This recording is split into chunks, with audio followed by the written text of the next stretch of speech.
Para sa inyo kapatira, pinanay ko, yan ang unang design mo ni Dr. Navarro. Tunod na ako naging design mo ni Dr. Navarro. Ang ano kasi ni Dr. Navarro, no? Kasi Dr. Bulalo, Dr. Vlog, pakunahin ko ng promote, no? Tawag nila, mga functional food. Ang mga functional food, yung mga pagkain na hindi lang sa pagkain, kundi pagkain na maraming benefits, kaya ng kamote. Kamote is one nutritious food. Magandang pang-regulate ng diabetes, ang kamote. So rich in fiber. Kaya tawag sa mga functional food. So kakao. Ang kakao ay magandang sa heart ng tao. It strengthens the muscles of the heart. Kaya sa lit na mag-3 naman tayo, o kung ang kape ang natin magkataw na lang tayo. Sa gatas naman, kung may magatas ay yung full cream milk. Ayan. So, may makinig sa kanyang programa, tuwing Martes, alas 11 ng gabi tayo. May programa siya sa radio. Panalangin mo natin, no? Si Sister Maylin, nag-text ako nila, meron din sa karamdaman. Si Sister Vivian, hapon pa siya may sakit. Kanina, nagsimba siya ng puro pantal. Kaya umuwi na lang yata kanina. Umuwi na si Sister Vivian. May karamdaman si Sister Vivian, no? Puro pantal, ang kanyang katawan, ang naka. Kaya allergy sa gamot, ha? Sabi, allergy sa gamot. Si Mrs. hanggang ngayon, hindi ko ito makakamot. Si Nanay Glo, meron din yan, tinitiis lang. Si Brother Cello, high blood, yata kahapon, essentially this morning. So, prayer. And then, Sister Odette, ay nanitigat sa high blood. Alam niya, mas madaling gamutin yung low blood kaysa high blood, no? Kasi yung low blood, ganito ko lang yung low blood, high blood na yun. Okay na, no? Pero yung high blood, mahirap. Pray po natin. Yung high blood pressure kasi, yun yung parang sa hosan eh. Pag hindi mo iniipit yung hose, normal lang tunday, di ba? Pero pag iniipit na yung hose, malakas yung pressure, di ba? Kasi naipit. Parang naman yung ugat. Pag naiipit yung ugat, naiipit yung daluyan ng dugo. Kasi dugo natin, dumadalo yan. Tinapak ng heart. Kaya lumalakas yung pressure ng dugo. Bumulok ka lang kasi malit yung daluyan. So yun ang iniilinilay pagka may high blood pressure ng tao. Kailangan natanggal yung mga focus na pagpara sa dami ng dugo. Dahil na tayong gamot na calcium lock. Iba yung mga purpose ng calcium lock. Tulungan wala yung para. Ang problema ba niya sa kanya ng gamot, nakakatin niya ng dugo, nakakalaw. Kaya hindi rin masyado yung dependent tayo dyan. Kaya kasi tayo ng alternative yan, hindi harmful, no? Meron naman. Ayan, so yan na, so, mag-pray mo natin, may mga karamdaman, ano, sa Jezebel, naman, kasi mga yung Sister Lorna, may sakit din si Jezebel, palagin po natin ang mga paghihang na karamdaman. Okay lang wala tayong pera, no? Kung saan magkaroon ng karamdaman. Okay, Matthew chapter 28, verses 18 to 20. Pagpatuloy po natin yung ating makalim ngayong umaga, no? And by the way, sa anniversary, maalala ko, no? Last year, ating anniversary, parang nag-perhead yata tayo po, no? Nako ba? Perhead, no? So parang mas maganda yun. Per family. Per family, ano siya? Per family o per head?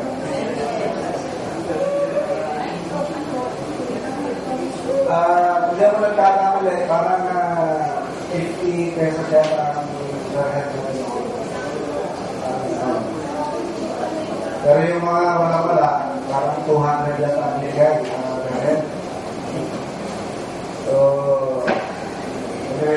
tayo ng ilang panahon siguro, pagkitingnan natin yan sa susunod. Kung pagkatang na rin natin, para malesa tayo ng konti sa ating expenses. Pastor Lord, may nakusap ka na sa festival? Yung budget? Hindi ko pa alam yung budget eh. Magkano po na eh. Kaya alamin muna natin yung budget. Oo, sige. Malalaman natin yan. Ilan yung estimate na heads. Sobrang dami na siguro yung 150. Wala na siguro. Wala na. Siguro at most, mga 120%. Hindi naman tayo mag-invite ng ibang church. Expected natin lang natin na magagaling sa ibang lugar. Yung Manawi. Mga 10 siguro yan. Manawi. At mga sabi mo ng 10 rin. Tanza. Kasi pamilya ni Brother Paul, ano na sila doon eh? 6 yata sila na doon eh. O 5. Plus other 5 pa sa Tanza. Siguro, gano'n. Dalawang ulam na. Siguro yung pwede na rin sa bata.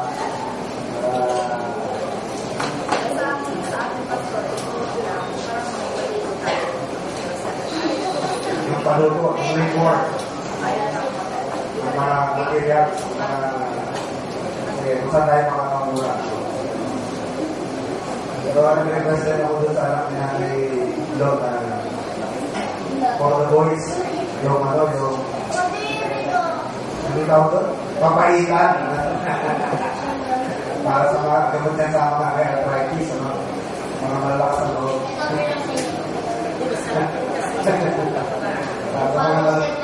Arthritis, like that. O yun, magbawal lang kayo ng gamot para sigurado makakain kayo ng arthritis. Meron ba yung gamot ng arthritis? O yun, waiting na daw kayo dahil dala kayo. Wala yung stock. Ha? Sa anniversary, magdala kayo. Marami niya kakakihin niya ng mga arthritis kain natin. Kasi magpapaluto talaga ako na doon na papaitan. Kung mahal ang loob yan ng baka, talaga na yan. Para sa kalakasan ng loob yan. Okay, Matthew chapter 28, verses 18 to 20.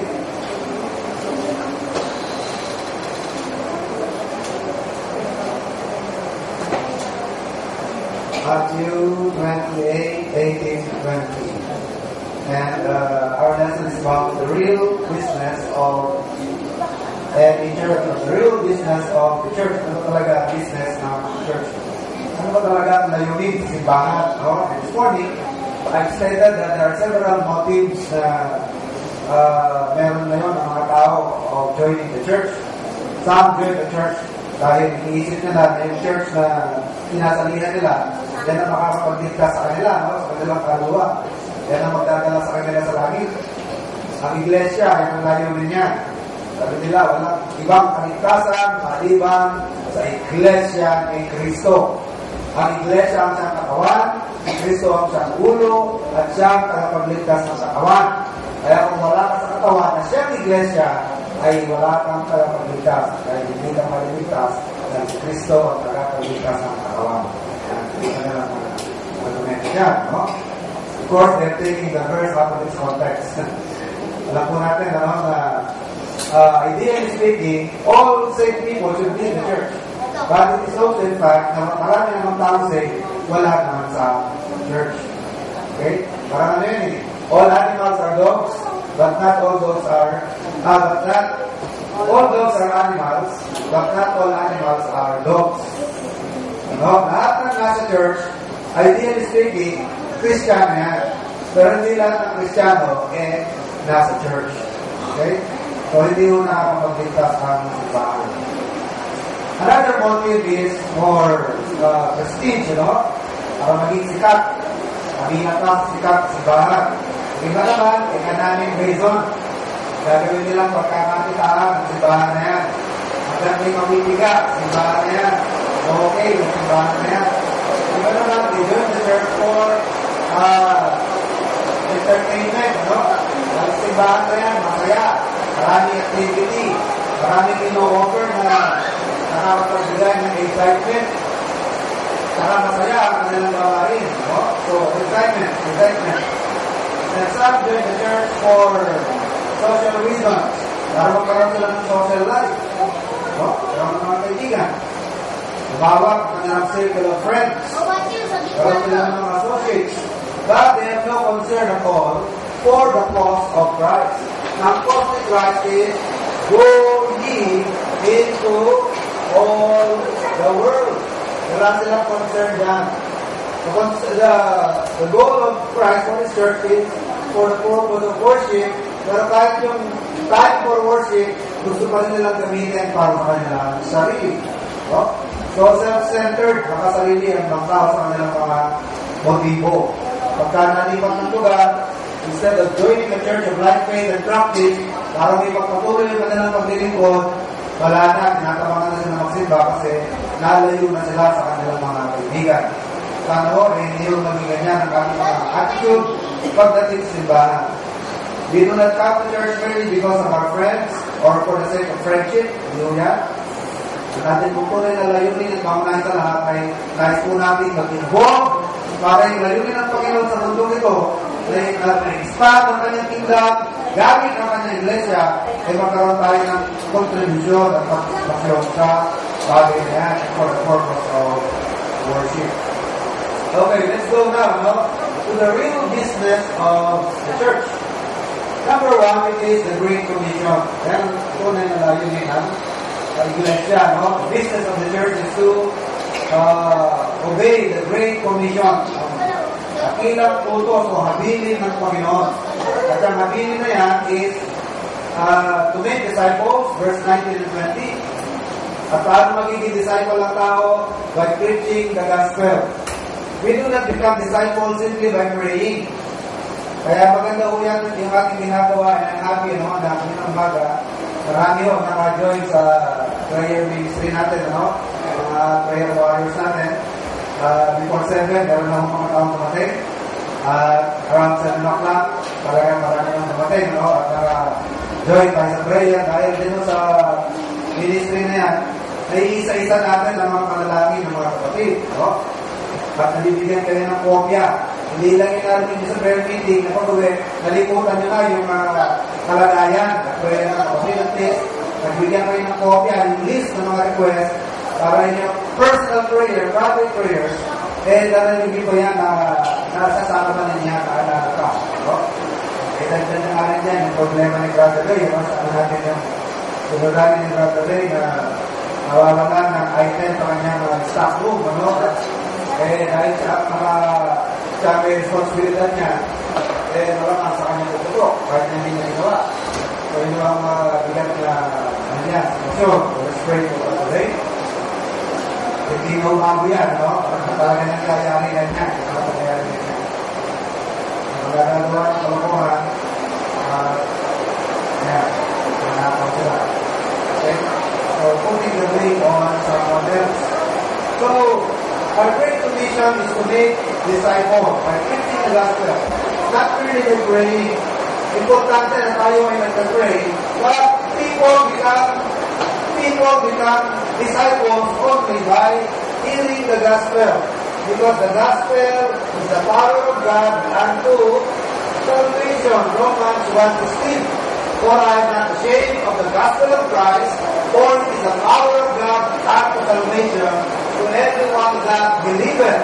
So kahit anong papapanalangin natin, and yet we do not go and share the gospel, walang marinig the gospel, walang maliligtas. Because faith cometh by hearing, and hearing by the word of God. The word of God must be declared. The word of God must be preached. Pag narinig ng tao, then and only then the Holy Spirit will move para i-born again ng tao. Ang agent ng kaligtasan is the Spirit, siya ang nagliligtas, pero hindi siya nag-born again na walang itinatamaran na Ebanghelyo. So, the church is to expand, to go, and must bring the gospel. Kaya nga, tinutulog ako yung ating conference sa Bacolod, na kahit mga preachers, kamunahin ang nandoon, halos lahat yun, mga preachers lahat, mga 70 na mga preachers, And yet, ang gospel ng kapatid, inuulit-ulit ko yung evangelyo. And they are very happy. Pagkain natin yung iba, Pastor, meron ka pa bang lesson? Bigyan mo nga ako ng lesson. Maganda yung sinabi mo kanina, meron ka pa ba? Ano? Sila na lumalapit. Imagine, supposed to be, alam na nila ang gospel because they're preachers, no? Pero, parang ngayon lang po sila ngayon lang nila na narinig, na in-address ang gospel sa kanyang paraan. Kung magiging effective sila na preachers, dapat at least yung basics about the gospel. Alam nila yung mga basic na mga details sa gospel. So we need to have some involvement on our part and father. Involvement sa gospel tract distribution o pagsasaturate, mag-share tayo sa ating mga kausap regarding the death of Christ and all burial and resurrection of Christ. Ang tanging paraan ng kaligtasan ng tao. And then, kapag ka naligtas ang tao, malalaman nyo naman kung parang ligtas yung tao eh. Yung tuloy-tuloy siya na nagsisimba, na interesado sa pakikinig ng salita ng Panginoon. I remember the Bible study passing, binuksan natin doon. At pag-pray po natin, visit mo lang natin last Wednesday. Susundan natin yan sa Wednesday na naman, pero umpisa pa lang, kontra na. Huwag nang bumulabog ang kaaway ng Panginoon. Kaya nang kontra. Meron mga tanong doon na, ano po naman malalaman na ako'y born again na? Sabi ko, isang paraan yan na malaman yung ligtas kayo, yung inyong appetite. Kasi sabi ko, ang last fallen nature, discuss ko yung fallen state of man, original state, and then the regenerated state, and then the glorified state. Sabi mo, isang teacher doon, paano mo malalaman na nangyari na sa akin yan? Yung fallen ako, na-regenerate ako. Sabi ko, malalaman yan sa sa taste, nasa ng appetite nyo. Kung interested kayo sa mga spiritual na bagay, isang palatandaan niya. Pero kung wala kayong interest, parang boring sa inyo yung makinig ng salita ng Diyos. Pagdating sa ibang bagay, sa mga panglupang bagay, nakakatagal kayo na kahit 30 oras sa sugalan o 5 oras sa panonood ng TV. Pero pagdating sa paghaharap sa salita ng Diyos, 5 minuto, hindi mo matagalan. You have no reason to believe that you have a new nature. Fallen nature ka pa rin. So, malalaman mo kung ligtas ka na, kung nasa iyo yung desire, nasa iyo yung interest ng pakikinig ng salita ng Panginoon. According to John chapter 10, verse 27, verse yan, my sheep hear my voice. Do you have interest in hearing the voice of Christ? Ikaw ba may pagnanais? May desire ka ba at uhaw na makinig ng salita ng Panginoon? Because my sheep hears my voice. If you have no interest on hearing the voice of Christ, listening to the preaching of the Word of God, that is a sign na hindi ka pa na born again.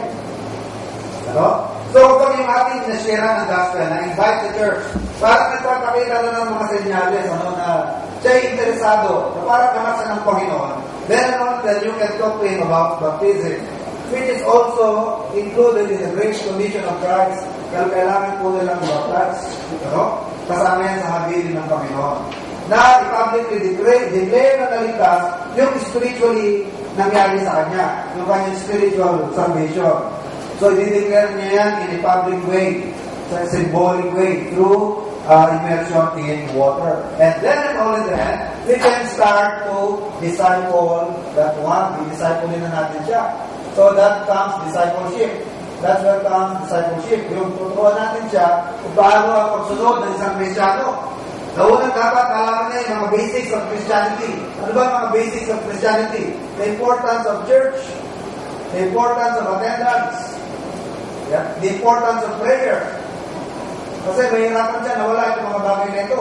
Church, attendance, pagsimba, prayer, tithing, giving. Yan dapat maintindihan, or stewardship. Dapat maintindihan niya. Basic stewardship. Yan ang mga basics of Christianity. Pagkaroon siya ng idea sa mga bagay niya. Na kung di niya magagawa ito, napakahirap ipamuhay ang buhay Kristiyano kahit aligtas ang isang tao. Karanasan ko, natapos sila, tapos iniwan mo sa kalye, bahala ka na sa sarili mo, pakainin mo sa sarili mo. Ganun din eh. Kung di mo tuturo sa kanyang church, naligtas yung tao, saan pupunta yan? Diba? Paano yung spiritual feeding mo? Paano yung spiritual nourishment mo? Sino magpapakain sa'yo? Bahala na. O nung sino magtapon sa'yo ng pagkain sa kalye? kung ano nakakainin mo natin. Unlike kung meron kang church, doon ka ina-nurture. Doon ka pagkakainin ng gatas.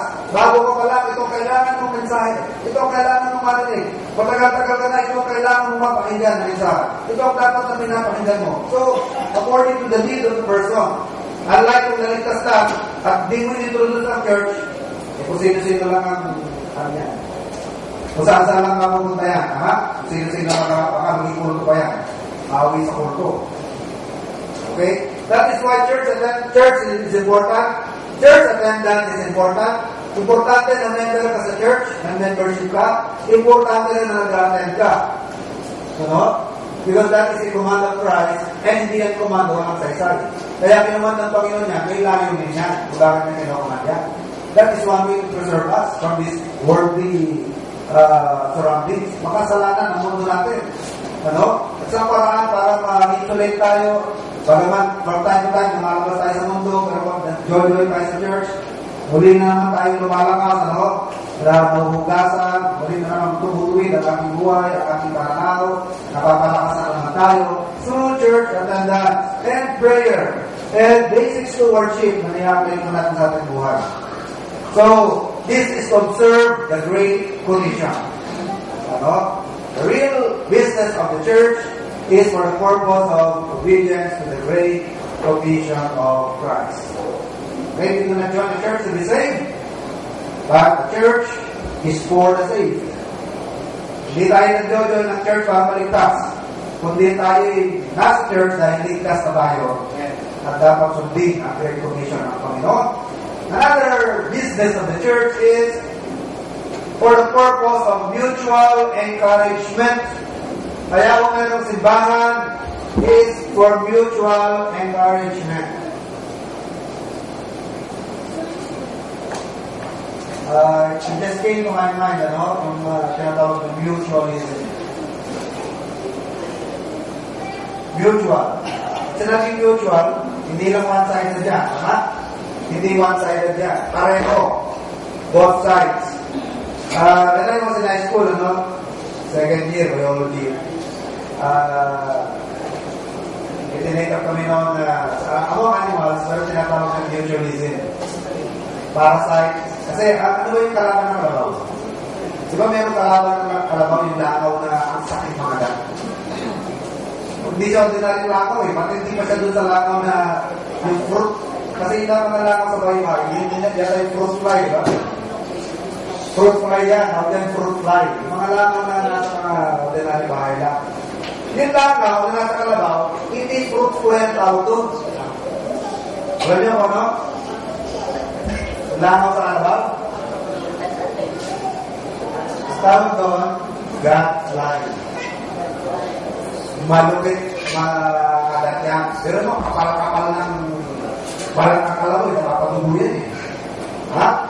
Kaya paduguin ng lakaw yan. Kaya tumito yung lakaw, di ba? Hampas na hampas yan. Minsan sinusuwag niya gano'n yung pagilir niya. Para kaya alam niyo ba gustong-gusto ng kalabaw? Yung merong ibon na dadako sa likod niya, gustong-gusto niya. Kaya kung nakita niyo pagkakakala kayo, Banda Mapanga, Fernando, dahil sa mga palayan, may mga puting ibon. Ito na lang, kung ibon yung tingling pagkak dyan, hindi naman natin tingling, no? Puling-puting yan eh. Magtangkad dyan, kaya, tayo ko nakakain ko yan. Oo, kaso lang, ang liit lang mo lang yan, halos mo balaki mo lang yan. So, yan ang gusto ng kalabaw. Yung merong nakatutong na ibon sa kanya. Bakit? Merong mutualism yan eh. Kinakain ng ibon, yung langaw. Ano? So, nakakatulong siya sa kalabaw. At the same time, nakakatulong din yung kalabaw sa kanya kasi kung wala yung kalabaw, hindi makatulong yung langaw. Ano? So, nakakatulungan. Free ride pa siya. Libre. Hindi sa lipat ng lipat, nandun lang, ano? Kain lang siya ng kain. So, yun ang tinatawag ng mutualism. So, sa church, ganun din po mga kapatid, ano? Pero mutualism din tayo. Dito sa church. Kung kayo na-encourage yung Brother Ray, si Brother Ray na-encourage din sa akin. Na-encourage kayo sa akin, ako na-encourage din sa inyo. So, merong mutualism na nangyayari dito sa church. Kaya tayo meron church, hindi ginawa ng Diyos na lahat tayo malalakas na. Dahil kung lahat tayo malalakas na lahat, although kaya gawin ng Diyos siya, baka mangyayari wala na magsisimba. Hindi rin ginawa ng Diyos na lahat ng narating natin, nakatandaan natin lahat. Diba, meron mga preaching tayo namin, ang ganda, na napakinggan natin, oo nga, ganda nun, may walang narinig yan. Pero pag uwi mo ng bahay, tapos, pag siba mo ulit, nalimutan mo na yun. Meron na preach, parang narinig ko na yan na. Bakit hindi ginawa ng Diyos na lahat ng napakinggan natin since day one, yung unang-unang katan mo hanggang ngayon lahat katandaan mo, di mo nakalimutan. Baka pag nangyari yan, sabi mo, ano ko na yan? Narinig ko na yan. Ba't ako sa isimba? Paulit-ulit lang naman yung sinasabi ko. Para sa inyo kapatira, sinanay ko, yan ang unang design mo ni Dr. Navarro. Sumunod na ako naging design mo ni Dr. Navarro. Ang ano kasi ni Dr. Navarro, kasi Dr. Bulalo, Dr. Vlog, pakunahin ko na promote, tawag nila mga functional food. Ang mga functional food, yung mga pagkain na hindi lang sa pagkain, yung pagkain na maraming benefits, kaya ng kamote. Kamote is one precious food. Magandang mag-regulate ng diabetes, kamote. So rich in fiber. Kaya tawag yan sa mga functional food, yung kakao. Ang kakao ay maganda ho sa heart ng tao. It strengthens the muscles of the heart. Kaya sa rin na mag-3 tayo, o kung nakapi ang ating may magtakaw na lang tayo. Sa gatas naman, kung may nagatas ay yung full cream milk. Ayan. So, may pakinig sa kanyang programa, kay Martes, alas 11 ng gabi tayo. Kaya yung programa niya sa radio. Panalangin mo natin, si Sister Maylin, nag-text ako nila, at meron din sa karamdaman. Si Sister Vivian, hapon pa siya may sakit. At kanina, nagsimba siya sa puro pangkal. Kaya umuwi na lang yata kanina. Umuwi na si Sister Vivian. May karamdaman sa Vivian, puro pangkal, ang kanyang katawan, ang naka. Hindi kaya allergy sa gamot, Sabi, allergy sa gamot.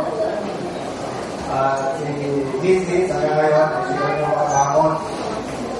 Si Nanay Glo, meron rin yan, tinitiis lang. Si Brother Cello, high blood, yata kahapon, eventually this morning. Sa prayer, and then Sister Odette, ay may incident sa high blood. Alam niyo, mas madaling gamutin yung low blood kaysa high blood, Kasi yung low blood, ganito ko lang yung low blood, high blood na yun. Okay na, Kaya yung high blood, mahirap. Pray po natin. Yung high blood pressure kasi, yun yung parang sa hosan Pag hindi mo iniipit yung hose, normal lang yung manutunggal, diba? Pero pag iniipit mo yung hose, malakas yung pressure, diba? Kasi naipit. Parang naman yung ugat. Pag naiipit yung ugat, naiipit yung daluyan ng dugo. Kasi dugo natin, dumadalo yan, pinapak ng heart. Kaya lumalakas yung pressure ng dugo, bumburok ka lang kasi maliit yung daluyan. So yun ang iniipit yun pagka may high blood pressure ng tao. Kailangan matanggal yung mga purpose na pagpara sa daming dugo. Dahil nga yung gamot na calcium lock, iba yung mga purpose ng calcium lock. Tulungan wala yung para. Ang problema ba niya sa kanya gamot, nakakatin niya ng dugo, nakakalaw. Kaya hindi masyado yung dependent tayo dyan. Kaya isip tayo ng alternative yan, hindi harmful, Meron naman. Ayan, so yan na. So, pag-pray mo natin, may mga karamdaman, sa Jezebel, naman, kasi mga yung Sister Lorna, may sakit din sa Jezebel, pag-alangin po natin ang mga pag-ilang na karamdaman. So, kailan wala tayong pera, kung saan magkaroon ng karamdaman. Huwag Okay, Matthew chapter 28, verses 18 to 20. Pagpatuloy po natin yung ating ulit ngayong umaga, no? And by the way, sa anniversary, maalala ko, no? Last year, na ating anniversary, parang nag-per-head yata tayo po, no? Ako daw, per-head, no? So parang mas maganda yun. Per family. Per family, ano siya, per family o per head?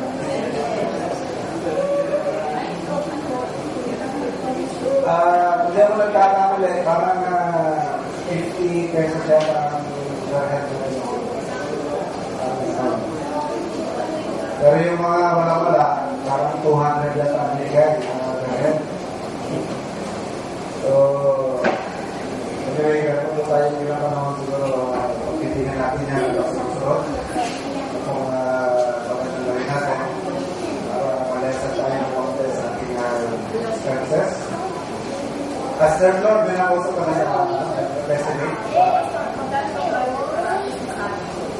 Yung budget. Hindi ko pa alam yung budget eh. Magkano. Kaya alamin muna natin yung budget. Oo, sige. Malalaman natin yan. Ilan yung estimate na heads.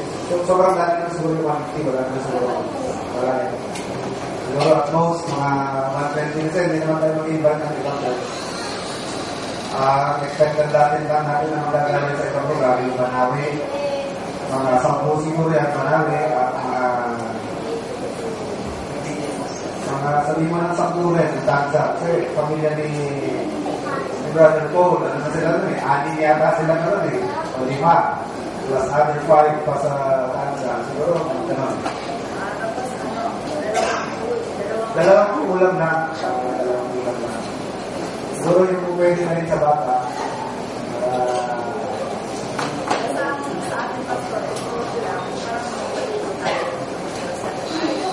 Yung paluto, yung report. Yung mga materials. Kung saan tayo makakamura. Pero ano request din ako doon sa anak ni Henry Lord for the boys. Yung ano tawag doon? Papaitan. Para sa mga gamot yan sa mga arthritis, mga malalakas ang loob.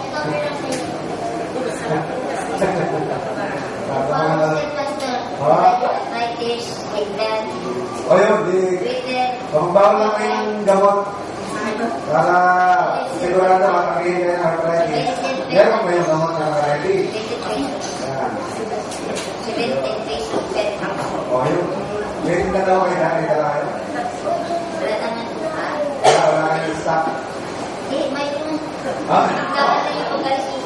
Sa anniversary, magdala kayo. Malating nakatakihin na ng mga arthritis kain natin. Kasi magpapaluto talaga ako na doon na papaitan. Kung mga lang mag-loob yan ng baka, talaga naman yan. Para sa malakas ang loob yan. Okay, Matthew chapter 28, verses 18 to 20.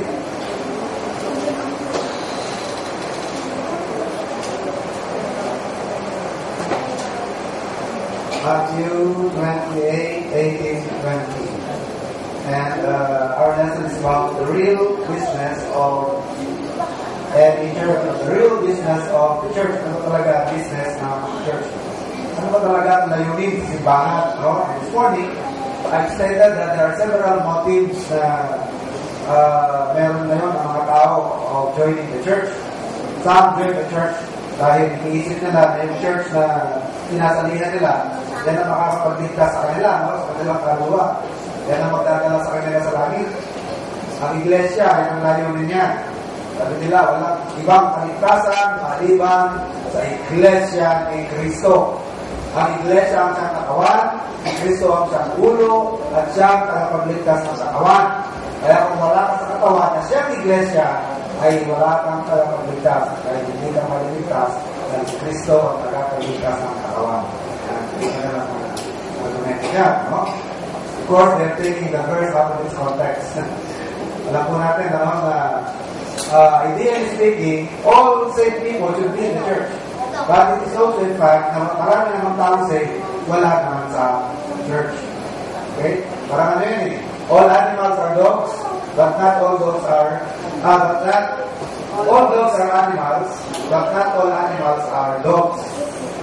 Ano? Lahat ng nasa church, ideally speaking, Kristiyano yan.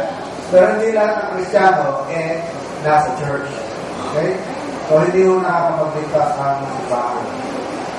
Another motive is more prestige, para maging sikat. Maging sikat sa simbahan. Iba naman, economic reason. Gagawin nilang pagkakakitaan ng simbahan na yan. Hanggang may mabibiga, simbahan na yan. Okay, yung simbahan na yan. Iba naman, they join the church for entertainment, Ang simbahan na yan, masaya. Maraming activity. Maraming ino-offer na nakakapagbigay ng excitement. Saka masaya ang kanilang gawain, So, excitement. And some join the church for social reasons. Para magkaroon sila ng social life. Karoon ng mga kaibigan. Lumawak ang kanilang circle of friends. Karoon sila ng mga associates. But they have no concern at all for the cause of Christ. Ang cause of Christ is, go ye into all the world. Wala silang concern dyan. The goal of Christ for His church is for the purpose of worship, pero kahit yung time for worship, gusto pa rin nilang gamitin para sa kanilang sarili. So, self-centered, nakasarili ang mga tao sa kanilang mga motibo. Pagka nalipat ng lugar, instead of joining the church of life, faith, and practice, para may pagpatuloy yung kanilang paglilingkod, wala na, tinatabangan na sila magsimba kasi nalayo na sila sa kanilang mga kaibigan. Sana ho, hindi yung maging ganyan ang kanilang mga attitude pagdating sa simbahan. We do not come to church merely because of our friends or for the sake of friendship. Hindi ho yan. Natin kung tunay na layunin at maunay sa lahat ay nais po natin mag-involve para yung layunin ng Panginoon sa mundong ito na expand ang kanyang kingdom gamit ang kanyang iglesia ay magkaroon tayo ng kontribusyon at participasyon sa bagay na yan for the purpose of worship. Okay, let's go now to the real business of the church. Number one, it is the Great Commission. Yan ang tunay na layunin ng iglesia. The business of the church is to obey the Great Commission. Dakilang utos o habilin ng Panginoon. At ang habilin na yan is to make disciples, verse 19 and 20. At paano magiging disciple ng tao? By preaching the gospel. We do not become disciples simply by praying. Kaya maganda po yan yung ating ginagawa and I'm happy na kami ng umaga.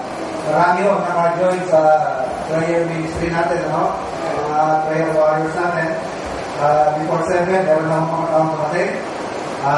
Around 7 o'clock, talagang marami lang dumating, at naka-join tayo sa prayer. Dahil din sa ministry na yan, naiisa-isa natin ang mga panalangin ng mga kapatid, At nabibigyan kayo ng kopya. Hindi lang yung narinig sa prayer meeting na pag-uwi, nalimutan nyo na yung kalagayan at prayer ng kapatid at least. Nagbigyan kayo ng kopya, yung list ng mga request para yung personal prayer, private prayers, narinig ko yan na nasasama na niya kaalala ka. Dagdag na nga rin yan, yung problema ni Brother Ray, saan natin yung sunodani ni Brother Ray na nawawala ng item sa kanyang stock room, dahil siya may responsibilidad niya, naman sa kanyang tututok, kahit hindi niya ginawa. So, yun ang bigat na sitwasyon. So, let's pray for Brother Ray. Hindi na umago yan, talaga nangyayari ganyan. Magdadagawa ng kalokohan, manakaw sila. Okay? So, putting the blame on someone else. So, our great commission is to make disciples by preaching the gospel. Not really by praying. Importante na tayo ay nag-pray, but people become disciples only by hearing the gospel. Because the gospel is the power of God unto salvation. Romans 1:16. For I am not ashamed of the gospel of Christ, for it is the power of God unto salvation to everyone that believeth, So kahit anong papapanalangin natin, may pakita ang tao, hindi gano'n. Pero dahil sa ginagawa mo, hindi mo iwasan may makakakita yan eh, di ba? Hindi naman dahil sa gusto mong magpakita ang tao. Pero kung may ginagawa ka pa sa Panginoon, hindi mo iwasan makikita yan. At pag nakita na ibang tao yan, magpapasalamat sila sa Panginoon. No? Glorify God, your Father which is in heaven. Okay? 1 Thessalonians 4:18. The fourth verse. 1 Thessalonians chapter 4, verse 18. Ano sabi sa atin? Therefore, comfort one another with these words. Tungkol sa second coming of Christ. At tayo po'y mag-comfort one another. Paano kung hindi ka nagsisimba? I-comfort one lang yun, no? Comfort one. Wala yung another. Comfort yourself. So, magiging totoo lang yung comfort one another kung sinusuportahan natin yung worship services ng simbahan. So, bakit mayroong church to maintain its worship? At dahil sa worship na yan, dahil nangyayari yung mutual encouragement. Okay, another verse, 1 Timothy 6:2. 1 Timothy 6:2. And they that have believing masters, let them not despise them, because they are brethren. But rather do them service, because they are faithful and beloved, partakers of the benefit. These things teach and exhort. Okay? So mangyayari lamang yan kung tayo po ay sumusuporta sa worship services ng simbahan. Paano po ba sinusuportahan ang worship services ng church? Hindi mo lamang yung, sige, kasama nyo naman ako in the spirit, pag-pray ko lang kayo. Hindi ho. According to our church covenant, the way to support and sustain the services of the church is through our presence. Kailangan nandiyan ka. So, attendance. What else? We sustain the worship of God by your presence with proper attitude. So, kailangan sa pagsimba, tama ang ating attitude. Hindi yung attitude na self-righteous tayo, no? And then, not only with your presence and attitude, coming to the church services with a proper attitude, but to come to church with your presence and with proper attitude, and then you support the services of the Lord through your giving. To contribute cheerfully, to contribute cheerfully, not grudgingly. Kaya sinasabi sa 2 Corinthians chapter 8, God loveth a cheerful giver. Give every man as he purposes in his heart. So let him give, not grudgingly, nor of necessity, because God loveth a cheerful giver. So that's how to support the worship services of the church. Pag tayo natin sa church, mga kapatid, makikita natin, hindi lang pala tayo ang nakakabigay sa simbahan. Marami rin tayo nakukuha sa simbahan. Ano nakukuha sa simbahan? Mutual encouragement. Mutual comfort. Alam niyo si Paul? Sabihin na siguro si Paul, wala nang kailangan. Siguro si Apostle Paul, napakatibay na niyang Kristiyano, napakatag niya. Hindi na niya kailangan na panalangin ng iba. I beg to disagree. Dahil ang Panginoon nga, nagre-request pa natin kung tulungan ng panalangin eh. Diba? Maalala niyo sa Garden of Gethsemane? Diba yung kanyang 12 disciples, sinama niya? 11? Tapos, habang nagpe-pray yung ibang alagad, isinama pa niya yung tatlo, yung kanyang inner core, yung core group. Si Peter, James, and John. Sabi niya, stay here and pray with me because I will pray under. Mga one stone away ang layo niya doon sa tatlo. After 1 hour, binibigay niya agad, ano nakita niya? Tulog. Di ba na-review ko sila? Ano ba naman kayo? Can't you not pray with me for 1 hour? Imagine na, Panginoon Jesus na, hindi niyo ba ako kayang tulungan sa palalangin kahit sa oras lang? Kung isipin natin, parang wala na dapat kailangan ng Panginoon dahil Panginoon siya, di ba? Diyos na siya. And yet, He requested for the prayer, support, and help of disciples. Ganon din sa Apostle Paul sa chapter 1. Sabi niya, sa chapter 1 sa book of Romans, hindi lamang ako ang mako-comfort, hindi lamang kayo ang mako-comfort sa akin, kundi pati rin ako. Because of the mutual faith.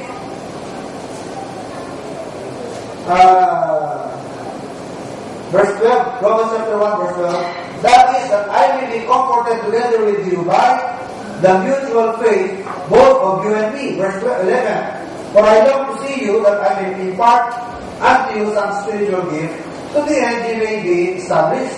Sabi nito, gusto kong makatingin sa loob para ako makapagbahagi rin ng salita ng Diyos at kapatibay kayo sa inyong pananampalataya. Ngayon, kumabyo siya sa verse 12, sabi niya, that is, that I may be comforted together with you. Ang totoo niya, sabi niya, hindi lang kayo mako-comfort sa akin, pati ako, mako-comfort din sa inyo.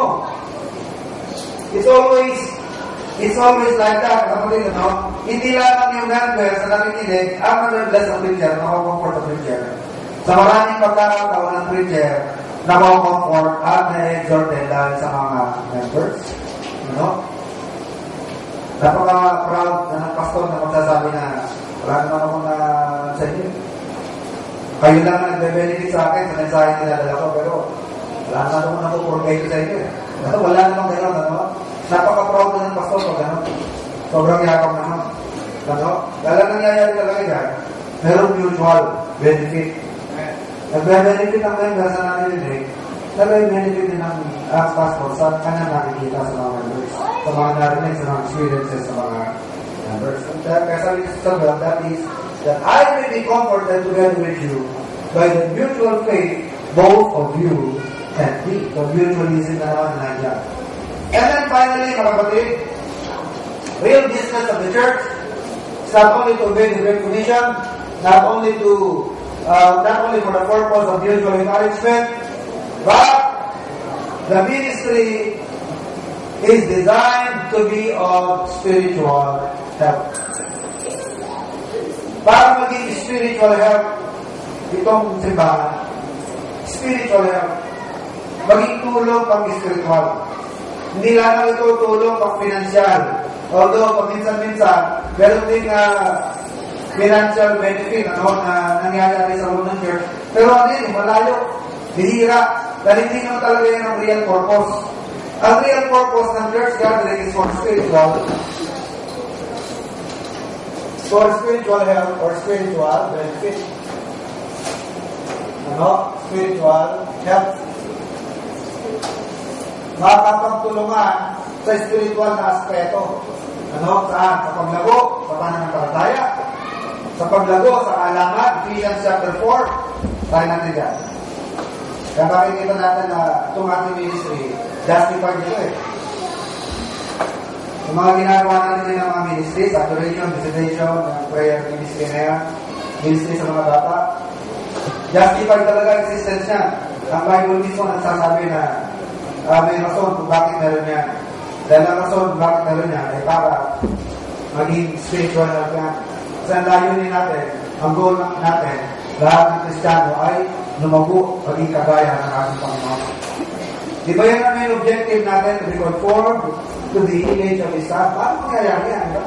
Paano mangyayari to be conformed to the image of His Son? Ephesians chapter 4, verses 11 to 15. Ephesians 4, 11 to 15. And He gave some apostles, and some prophets, and some evangelists, and some pastors and teachers, for the perfecting of the saints, for the work of the ministry, for the edifying of the body of Christ, till we all come into the unity of the faith, and of the knowledge of the Son of God, unto a perfect man, unto the measure of the stature of the fullness of Christ, that we henceforth be no more children, tossed to and fro, and carried about with every wind of doctrine, by the sleight of men and cunning craftiness, whereby they lie in wait to deceive. So, para sa anong ministry, kapatid, para sa anong simbahan, para sa anong church gathering, para sa anong church worship, hindi lang yan na ginagamit natin yan para i-worship ng Panginoon. Ito po'y maraming spiritual benefit sa mga members. Spiritual. Para ang Kristiyano po'y mapalago sa kanyang buhay Kristiyano. mapalago sa pagkakilala sa Panginoon Jesus. Diba sabi niya, till we all come to the unity of the faith and the knowledge of the Son of God, and to a perfect man, and to the measure of the stature of the fullness of Christ, although that is not attainable in this life, pero that remains to be our goal.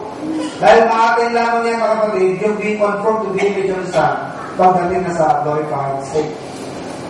When we receive our glorified bodies. Pero habang nasa lupa tayo, mga kapatid, that remains to be our goal. Kaya nga meron mga Sunday school, kung bakit meron teaching ministry at simbahan, kung bakit may discipleship, kung bakit meron visitation, kung bakit meron saturation. Ang saturation, hindi lang yan para sa benefit ng unbeliever. Ang saturation, para yan sa training yan ng bagong Kristiyano. Para yung bagong mananampalataya, o kahit yung lupang mananampalataya na, mas-train sila kung paano para sa unbeliever at kung paano ipamahagi ang salita ng Diyos sa iba't ibang sitwasyon. Kasi iba't ibang makakausap niya, may contract. May makakausap kang welcome ka. May makakausap kang pilosopo. Diba? So, sa iba't ibang sitwasyon, na na-encounter mo yan mga kapatid, nag-amature ka, lumalawak yung ano mo, kumbaga, nagiging versatile ka. Kumbaga sa mekaniko, hindi lang puro Toyota alam mong kalimutin. Sanay ka lang ng Toyota, puro Toyota. Dapat, kahit anong brand na ipasok sa shop mo, ano ka, all around ka. Ganun din sa isang Kristiyano na sumasama ka sa saturation, hindi ka lang sa friendly, okay? Pag friendly ko sa po, talagang effective ka. Ngayon, pagkakarap mo, hindi na friendly, kumbaga, hostile. Hostile yung karap mo sirana yung discarte mo. Sirana mo yung pagkakasyano mo. Ayaw mo, di ba? Magkita tayo sa langit, sa judgment. Handa mo to, ha? Nawawa ka. Ang tagal-intiyan mo ako na. Wala na, sirana, patutuwa mo, pag ganun.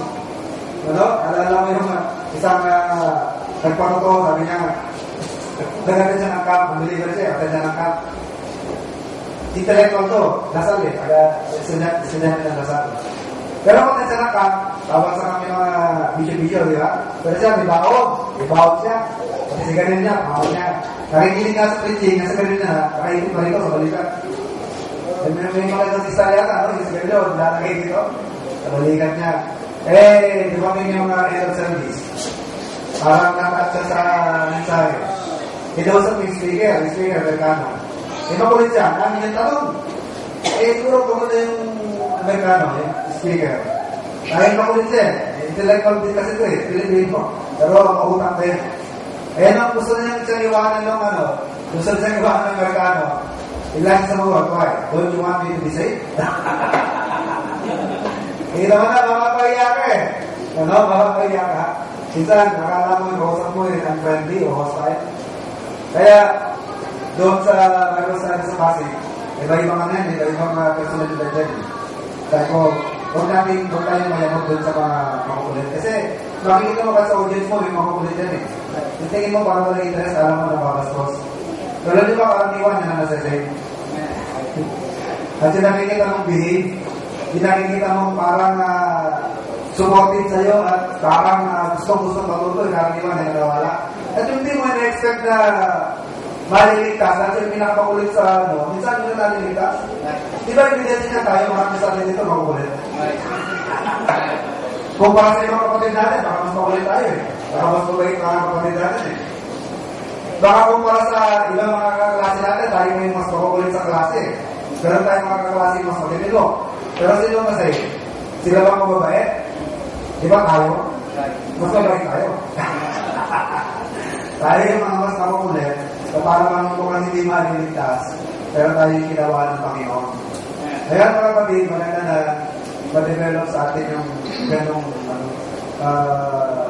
maturity, na kaya mo i-handle. Kahit ang usap mo, friendly, okay ka. Ngayon, kung hindi friendly, marunong ka rin magdala na hindi masisira yung testimony mo, yung voice mo, hindi ka na din-discourage, at hindi ka nakakapag-ilaw ng mga hindi magagandang salita. Kasi kailangan natin lumago. So, paano mangyayari yan? Paano mapopromote niya? Through the ministries of the church. Kaya, spiritual health talaga ang simbahan. Kasi ang goal natin is to mature, to become like Christ. Romans chapter 8, verse 29, to be conformed to the image of His Son. For whom He did foreknow, He also did predestinate to be conformed to the image of His Son. So, paano tayo makukonforme sa itsura ng Panginoon? Ito, through the defining of the body of Christ, through preaching. Ephesians chapter 4, for the perfecting, verse 11. Kaya mayroong mga apostles, may prophets, may preachers, may pastors, may teachers, for the perfecting of the saints, for the work of the ministry, for the edifying of the body of Christ, para na-edify, para lumakas ang katawan ng Panginoon, lumakas ang simbahan nito. Tingnan niyo mga kapatid, sino ang mas maraming magagawa? Yung tao malakas o yung mahina? Diba? Alam niyo po ba ng araw ang mga tao malakas? Naniniwala ba kayo? Kaya yung mga sinuunang tao malakas? Ang araw sa edad na 60, nasa-active pa ang mga tao. Pero kung nakakakita naman umabot ng 70, natutuwa ko. Bakit? Sa panahon natin ng puro pollution na umabot pa ng 70. Lalo na, may 75 na sa atin. Masaya ko yan. Hindi po, nasa city tayo. Grabe pollution dito, aabot ka pa nila. Sa probinsya, understandably, ahata talaga buhay ng tao doon dahil wala masyadong mga preservative ang pagkain doon. Diba? Sariwa pang gulay, organic, hindi binomba sa abono, pesticides, puro organic fertilizer. Wala mga, kaya malalakas ang katawan ng tao ng araw. Kaya marami silang nagagawa. Bigyan ko ito ng example. Bago na nagawa yung rice terraces. Hindi malalakas ang katawan ng mga tao yan. Alam niyo po, pag pinagdugtong yan, halos makalahati ng buong mundo. Kaya nga naging wonder of the world din Napakahirap yan. Napaka-labor intensive yan. Hindi basta-basta yung bukain mo yung buong mundo. Ito tayo nga lang na magkakambak dyan ng konti lang dyan sa harap Sa buong maghapon garang hirap ang kinabak natin yan. Yung pang buong bundok, yung tinabas ng bundok, ililipat pa sa kabila. Ayun ako paano proseso nila, pero napaka-labor intensive yan. Grabe yan. Ibig sabihin yan, ang malalakas sa tao, mas maraming magagawa. Kung di malakas ang nanay ko paano na kami? Dili mo, chapter 3, balo na siya. 10 na kami doon. Sabihin niyo? Kung maglalakas siya noon, isang jeep, nakarami. Kasi, binindahan pa siya. Nanimili. May bakery pa kami noon. May pamasada ng sasakyan. May mga lupahin na nasikaso. May mga nasa tenants. Balo na siya. 10 na kami noon. Wala namang katulong. Kaya kung maglalabas siya noon, isang jeep na wala may dalilin, isang banding tight, dadalhin sa Cagayan River. Ano yun? Ako na tawag nila sa happy hour. Ako sa sundalo, happy hour. Wala maga, kung hanggang mong hapon, palo-palo yan. Electric ng tuloy, electric towing ka ng tuloy, di ba? Akawan niya, kaya ang buno yan. Kaya matapos yung isang jeep na salin mo na naman ang nilipas. Pero ang lakas sa katawan nila. Kung di malakas na nanay ko, 75 na rin siya. Hanggang yun, palis sa gusto. Hindi matigil, tayo na namin matigil, baka mapapadali. Although gusto namin, tumigil na lang kasi matandaan na. Pero, parang iba ka ng nila yun sanay siya rin Pagkakapatigil sila sa amin, gusto nung buhay dahil masakit na katawan niya, dahil walang ginagawa. Nawawala sakit na katawan niya, kung lakad siya ng lakad. Maraming nagagawa. Halos lahat ang ako niya, napagtapos niya ng hanggang high school. Sabi nga niya sa mga ako niya, salamat kayo. Kayo, napagtapos ko. Mga anak mo, hindi ko nasikaso. Hinagin niya, Hindi niya ako nasikaso niya. Imagine, at 8 years old, wala na ako sa kanya. Hanggang ngayon, kung kami nagkasama. Hindi niya ako nasikaso niya. Buti kayo, nabigyan ko ng atensyon. Anak ko, hindi ko na nabigyan ng atensyon niya. Ang point ko na pag palabas ang tao, mas maraming magagawa.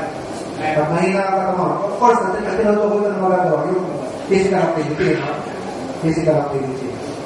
Ganun din na simbahan, pag malakas ang simbahan, mas marami tayong kapaki-pakinaban na pwede magawa para sa Panginoon at para sa kabutihan ng mundo ito. Eh, paano mahina ang simbahan natin? Diba?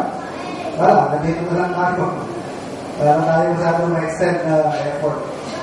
Salit na makapag-extend pa tayo ng ibang magagawa sa ibang lugar, sa ibang mga tao, wala na. Ang lahat ng concentration natin, effort natin, hanggang dito na lang tayo. So, paano natin lumapalakas ang katawan ng Panginoon? Di ba ang iglesia ang katawan? Ang katawan ng Kristo ay ang iglesia. So, kailangan natin itong palakasin. How? Ayan.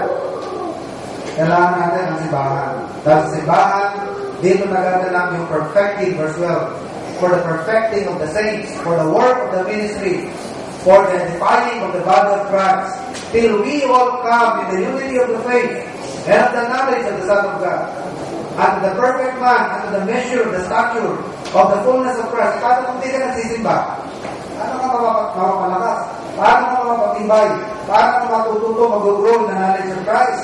Paano mo ma-imitate si Christ? Paano mo makukopya si Christ? Hindi mo siya napapakinggan. Hindi mo narinig ang tungkol sa Kanya. Kaya mangyayari sila sa verse 14, kalinitan, nauwi sa kulto. Bakit? Nadadala ka ng ibang mga aral. Pero kung matibay ka sa verse 14, that he henceforth being our children, tossed to and fro, and carried about with every wind of doctrine, by the sleight of men and cunning craftiness.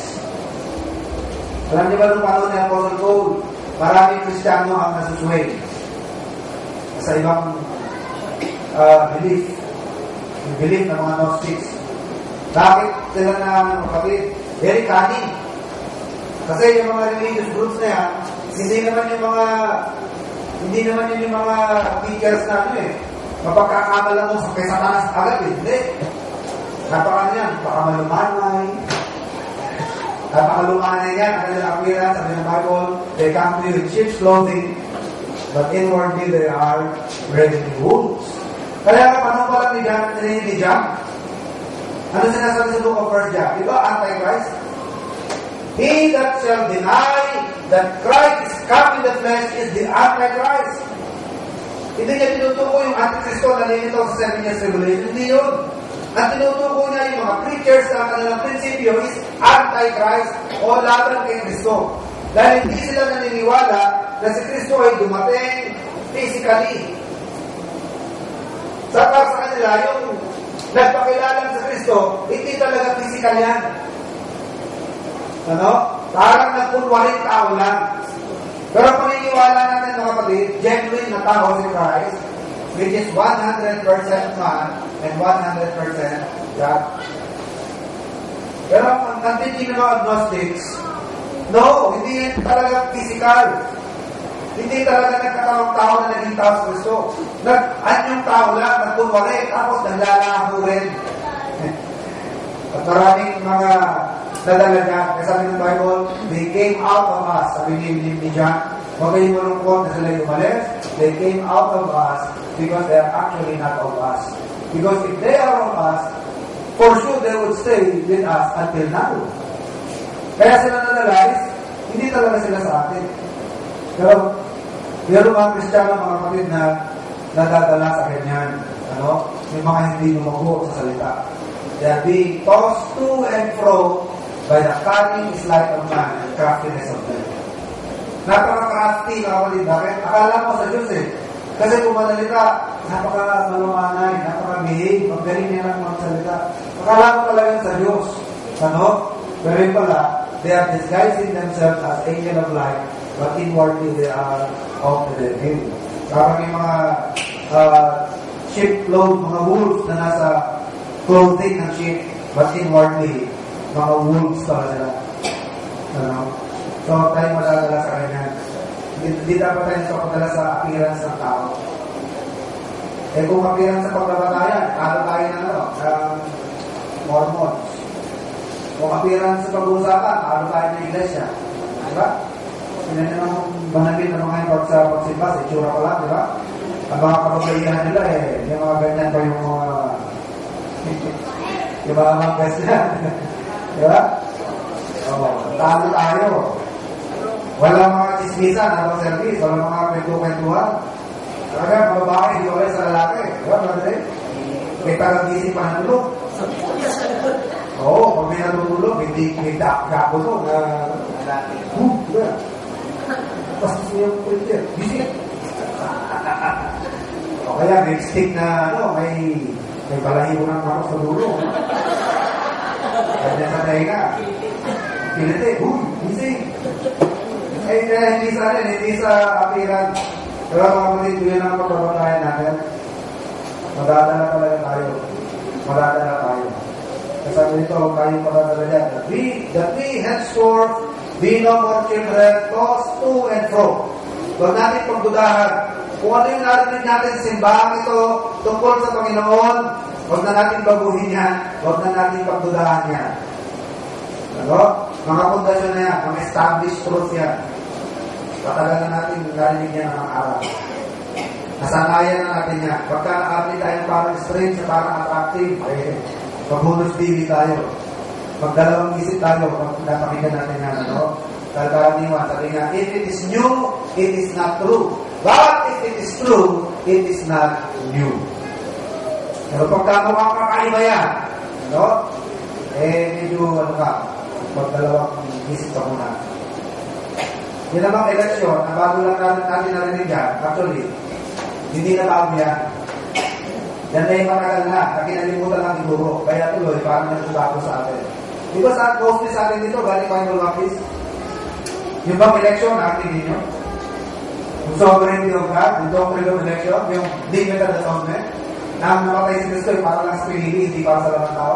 Di ba ngayon lang natin narinig yan? Hindi yan kasama sa bago. Na ngayon lang natin, actually, bago lang sa atin dahil ngayon mo lang narinig yan.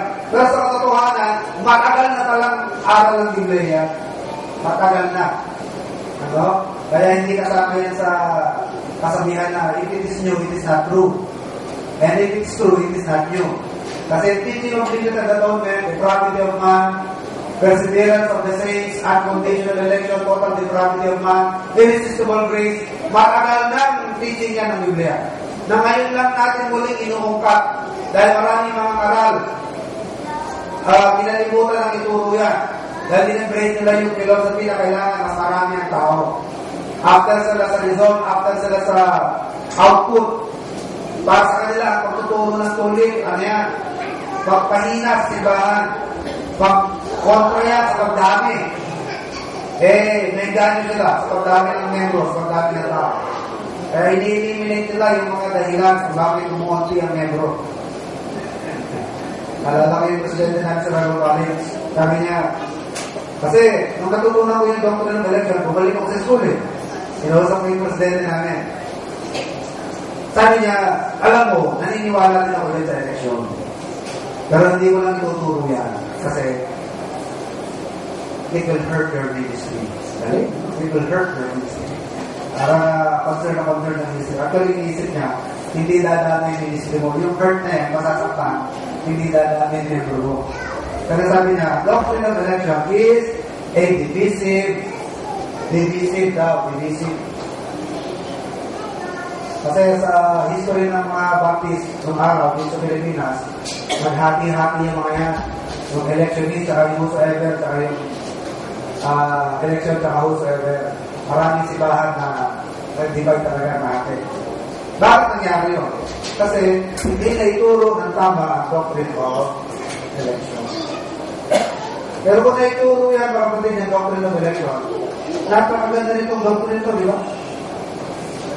Sino ba sa inyo hindi matutuwa na parating mong inelekta sa isang blessing? Hindi ba ang election tungkol sa salvation niya? Hindi ka naman inelect para maging anak ni Yahweh. Inelect ka para sa paligtas. Election is unto salvation. Hindi ka matutuwa na na-elect ka sa salvation. Masama ba yung election? Masama ba yung marinig mo na itinalaga ka, pinili ka sa isang napakagandang blessing? Pag sila nagagaling sa doctrine of election, kaya sabi nila, ibig sabihin na gusto lang pinili sa impyerno. Hanap kayo sa Bible na mayroong pinili sa impyerno. Ang sinabi lang ng Biblia, meron ng pinili sa kaligtasan. election is unto salvation. 2 Thessalonians 2:13. God hath from the beginning chosen you unto salvation, but there is no such thing as election unto damnation. Kaya sila nagagalit yan. Akala nila pero election unto damnation. Alam nyo, hindi na tayo dapat idam ng Diyos. Lahat tayo is damned already. Pasalamat na lang tayo sa atin ang mga damned to hell, merong pinili ang Diyos para sa kaligtasan. And yan ang ibig sabihin ng doctrinal election.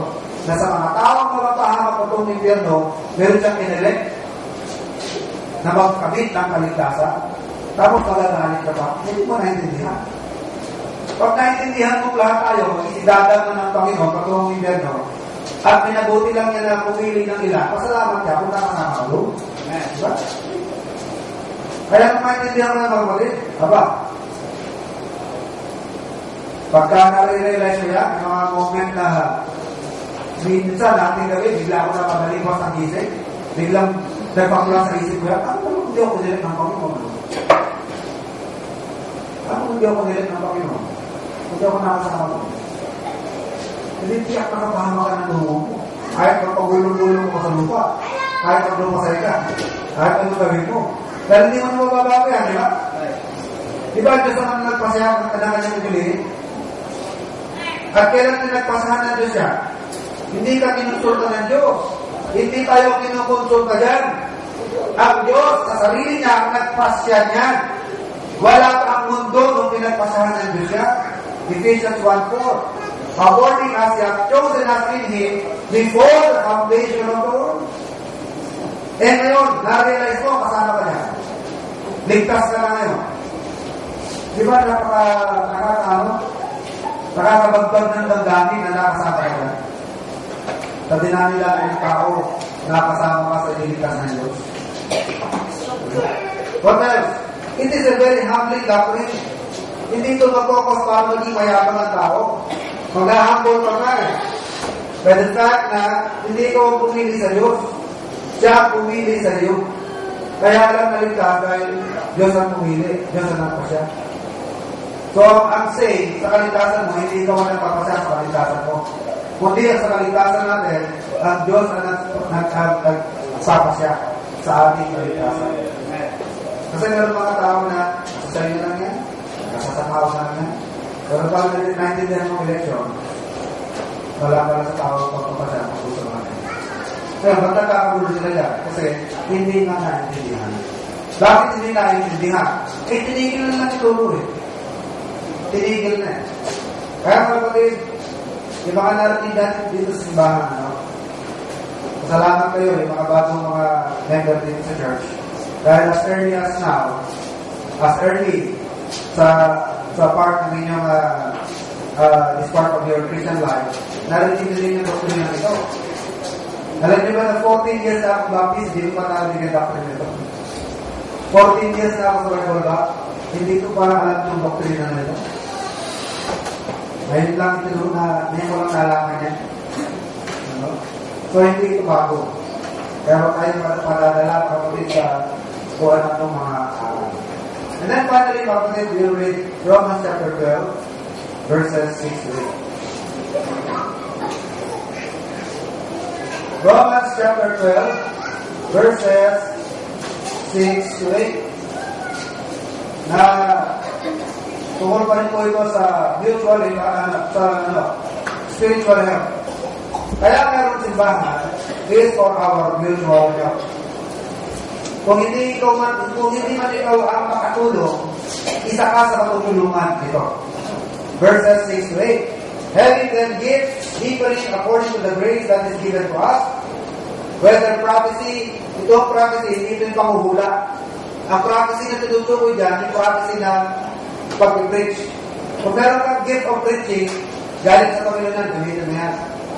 Whether prophecy or preaching, let us prophesy or preach, according to the proportion of faith. Kung wala ka niyan, isa ka sa mabe-benefit niya kung nagsisimba ka. Verse 7, 7, all ministry. Ito pong ministry, ito yung gift of help, gift of service. Kung wala kang gift na yan, isa ka sa mabe-bless sa miyembro na mayroong gift niya. Kaya makikita niyo mga kapatid, lahat ng ito, nagiging realidad lamang niya kung nasa loob ka ng simbahan.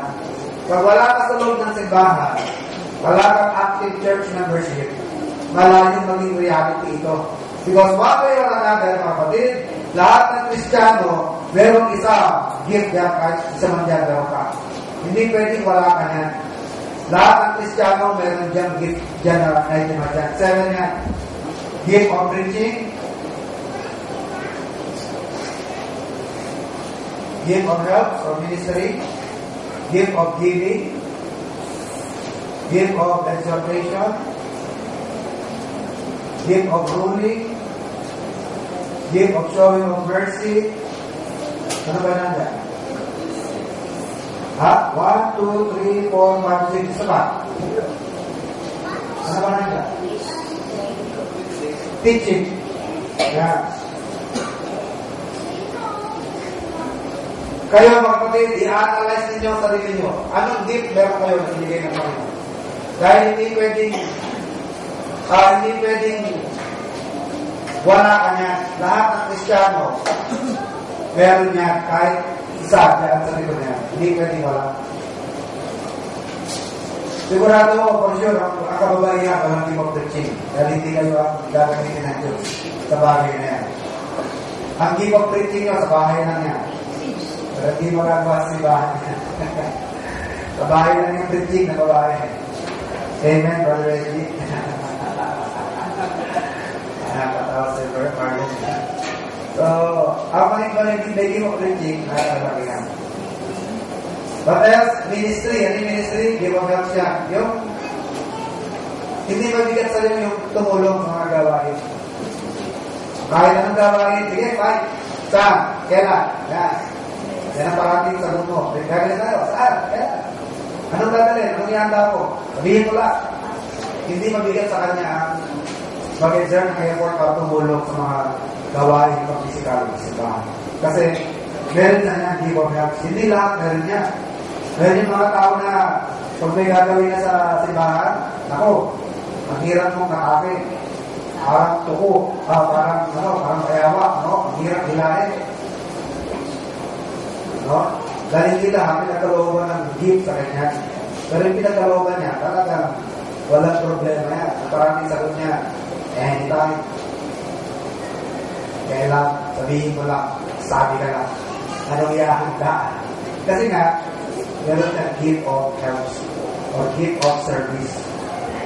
Ito naman gift of giving, hindi rin lahat meron yan. Ang meron gift of giving, napaka-gaan sa kanila yung giving pagdating sa gawain ng Diyos. Alam niyo ba na nakaka-confuse minsan itong may gift of giving? Dahil nakali ko sa mga gift of giving, tingin natin kuripot. Pero actually, hindi sila kuripot. Marunong lang. Pero pagka kailangan na sa simbahan, ako, walang ano yan. Walang no ifs, buts, and why siya. Kasi kailangan tayo. Ano ba tayo makakatulong? Sige, meron akong pwedeng share. Kasi nga, meron siyang gift of giving. Nasa iba naman, dahil napakabigat na niya. Kahit maliit na halaga talaga, bigat-bigat na. Para bang bumuhay na nila sa wawala na. Pero not to the Christian who has the gift of giving. Ito naman exhortation. Tanda niyo po din, kung meron kayong gift dyan, hanapin niyo kung anong ministry ang mabagay sa inyo. Ang tawag yan, manifestations. Saan ma-manifest ang gift na yan? Kung meron kang gift of helps, anong ministry yan? Housekeeping ministry sa church. Housekeeping. Kung meron kang gift of exhortation, magandang ministry mo, visitation. Kasi magaling na mag-exhort sa mga matagal na hindi nagsisimba, mga kapatid, ano nangyari sa atin? Malapit na magbalik ng Panginoon. Galing wala niya, ako, baka yan. Pag nag-visit yan, baka lalo ma-open yung dinadala. Kasi wala siyang gift of exhortation. Nakapagdating yan sa bibisitahin eh. Ano kapatid? Gusto mo mamakay na kanya kalagayan? Gusto mo dandan ka ng Panginoon na ganyan ka pa rin? Kristiyano ka na, pabaptize ka pa. Wala na, nakatulungan na open. Pero ang ministry na may give observation, pag nag-visit, kita niya, effective. Kaya kung meron kang give observations, yan ang magandang ministry. O kaya, sa ministry of singing, sa music. Kasi yung music, may exhorting yan eh. Diba? Yung sa pagkanta sa special lover, may involved na exhorting yan eh. Na-exhort mo yung members through the ministry of singing. So, yun ang pwede mo maging ministry. Ruling, mahawak ka ng ministry, no?